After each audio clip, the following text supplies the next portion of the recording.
Hi, my name is Ashley, and I'm making this video to share with you my experience of how I've stretched several of my body piercings and how to do that safely and without getting infected and without getting any blowouts. Now, in order to stretch your piercing, you're going to need a few supplies. You're going to need body jewelry in the next size up from what you're currently wearing. You're also going to need a taper. You're going to need some antibacterial soap. I prefer Dial. You can also use Provon. You're also going to use some lube. Now, you'll notice in my ear right now, I have a taper that's about halfway through. Well, if I had videoed the whole process from the time I put the taper in until I got the jewelry in, it would be a very boring video because I like to take my time when I do that. The first time that I went to a body piercing place, I was going to have my nipples stretched, and the piercer just kind of lubed the taper and jammed it through. It was very painful, and it was a horrible experience, and I knew I never wanted to do that again. So I started researching online. I researched for about 6 months, read different things that different people had to say that had experience, and basically what I learned is that the most important thing when you're stretching a piercing is to allow proper time for the tissue to heal in between stretchings. The holes that I'll be stretching today have been this size for about 3 years now.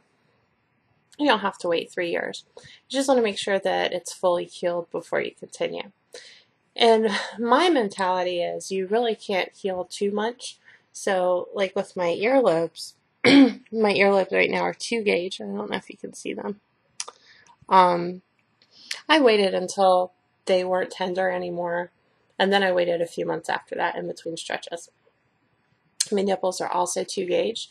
It's taken me about 3.5 years from the first time that I stretched to get to the size I am now. You need to understand that it isn't a race, that you're only going to damage your body if you go too fast. If you tear your earlobe, the only way to have that fixed is usually through surgery.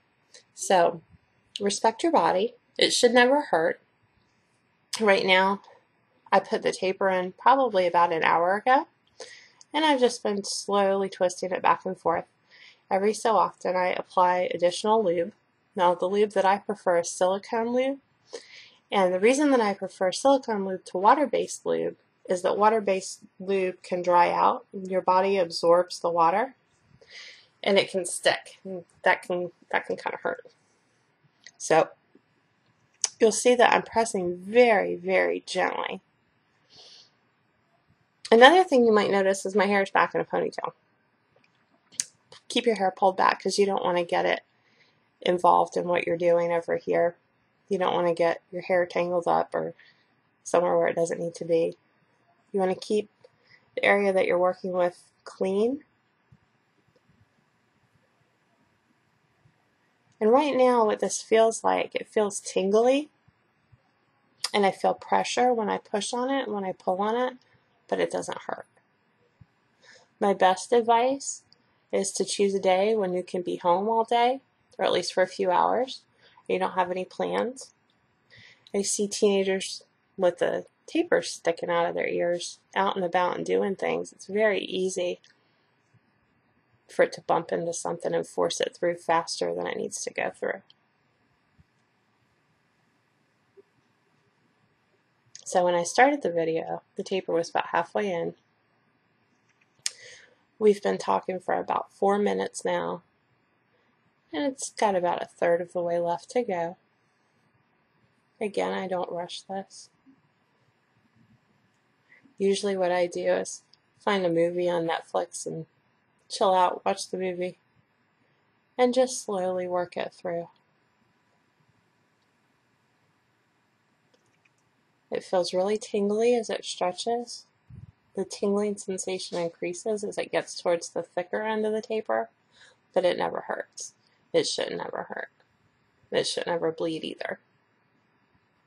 If it does bleed, it means that you may have gone a little bit too fast, or it's possible that your ears weren't ready to stretch yet.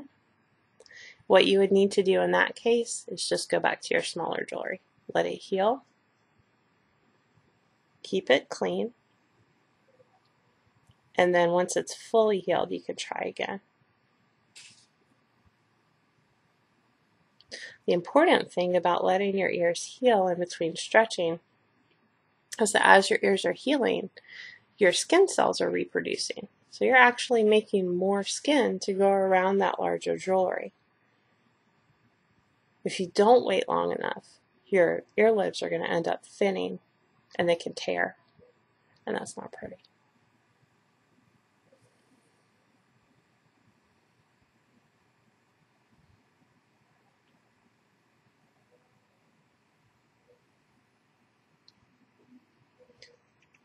As I'm stretching, I also twist the taper a little bit. It helps it slide in.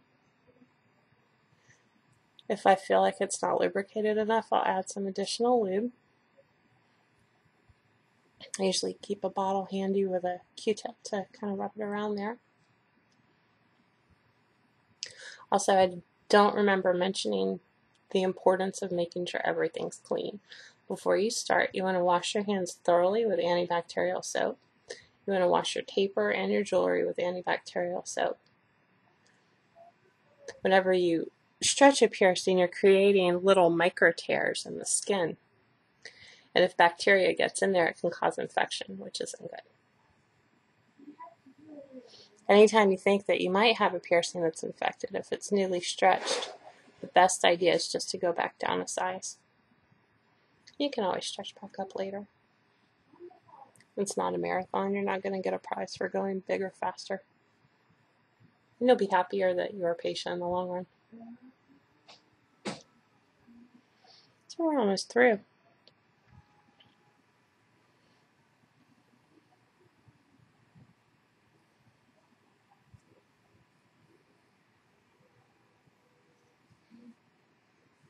You can hear my daughter watching Glee in the background. Sorry about that.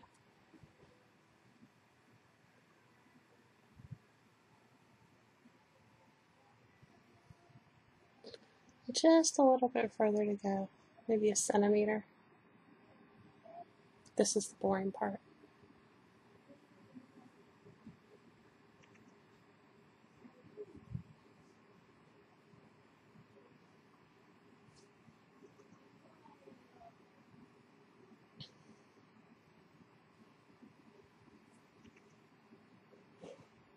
This is actually going a little bit faster than it normally does, probably because these piercings, my second holes, they've been this size for 3 years, so they're very ready for a stretch.